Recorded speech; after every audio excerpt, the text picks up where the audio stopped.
আওয়ামী লীগ প্রশ্নে ফের দলের অবস্থান পরিষ্কার করলেন মির্জা ফখরুল। আওয়ামী লীগ এবং তাদের রাজনৈতিক কার্যক্রম নিষিদ্ধের প্রশ্নে বিএনপি মহাসচিব মির্জা ফখরুল ইসলাম আলমগীর বলেছেন, আওয়ামী লীগের কথা আর কি বলবো, দেশের সবচেয়ে পুরনো দল হওয়ার পরও তারা নিজেরাই নিজেদের মেরে ফেলেছে। তারা সমস্ত চরিত্রকে বিলীন করে দিয়ে একটা ফ্যাসিস্ট দলে পরিণত হয়েছে। ফলে তাদের প্রতি সাধারণ মানুষের ভালোবাসাও নেই, আস্থাও নেই। বৃহস্পতিবার 25 সেপ্টেম্বর যুক্তরাষ্ট্রের নিউ ইয়র্কে সাংবাদিক খালেদ মহিউদ্দিনকে দেওয়া সাক্ষাৎকারের এই বিষয়ে প্রশ্নের জবাব দেন মির্জা ফখরুল। তিনি বলেন, আওয়ামী লীগের যারা গণহত্যার সঙ্গে জড়িত, যারা ইনস্টিটিউশন নষ্ট করায় জড়িত, তাদের সবার বিচার হওয়া উচিত, পাশাপাশি দণ্ডও দেওয়া উচিত। আওয়ামী লীগকে দণ্ড দেওয়া এবং দল হিসেবে তাদের রাজনীতি করতে না দেওয়া, এই বিষয়ে বিএনপির অবস্থান জানতে চাইলে মির্জা ফখরুল বলেন, আমি খুব পরিষ্কার করে বলি, এ ব্যাপারে অনেক কথা বলতে হয়েছে, শুনতে হয়েছে। আমি ব্যক্তিগতভাবে আগেও বলেছি, আমাদের চেয়ারম্যান এবং অ্যাক্টিং চেয়ারম্যান সাহেবও বলেছেন যে আমরা কোনো রাজনৈতিক দলকে নিষিদ্ধ করার পক্ষে নই। কিন্তু যদি সেই রাজনৈতিক দল কোনো গণহত্যার সঙ্গে জড়িত হয়, দেশের গণতান্ত্রিক প্রতিষ্ঠানগুলোকে ভেঙে দেওয়ার জন্য দায়ী হয়, তাহলে নিশ্চয় তাদের শাস্তি পেতে হবে। ফেব্রুয়ারিতে নির্বাচন হবে কিনা সে প্রশ্নের জবাবে মির্জা ফখরুল বলেন, অবশ্যই নির্বাচন হবে, ফেব্রুয়ারিতেই হবে।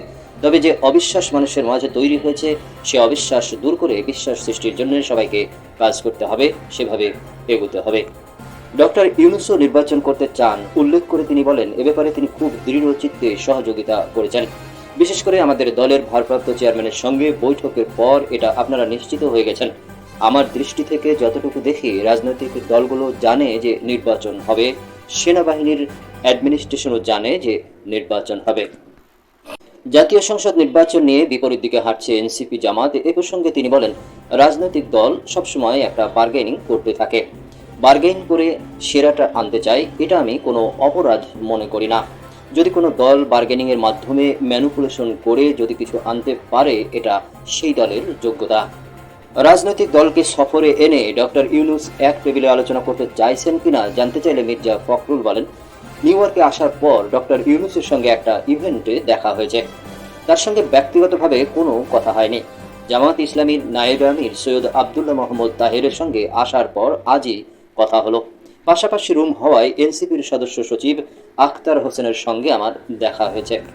দীর্ঘদিনের জোট সঙ্গী জামাতের সঙ্গে বিএনপির সম্পর্ক খারাপ যাচ্ছে কিনা জানতে চাইলে তিনি বলেন, রাজনীতিতে শেষ বলে কোনো কথা নেই, প্রত্যেক দলের নিজস্ব রীতি রয়েছে, সবসময় একরকমই হবে তা নয়। জামাতের সঙ্গে বিএনপির সম্পর্ক খারাপ হয়নি, দল করতে হলে সবার সঙ্গে সম্পর্ক ভালো রাখতে হবে।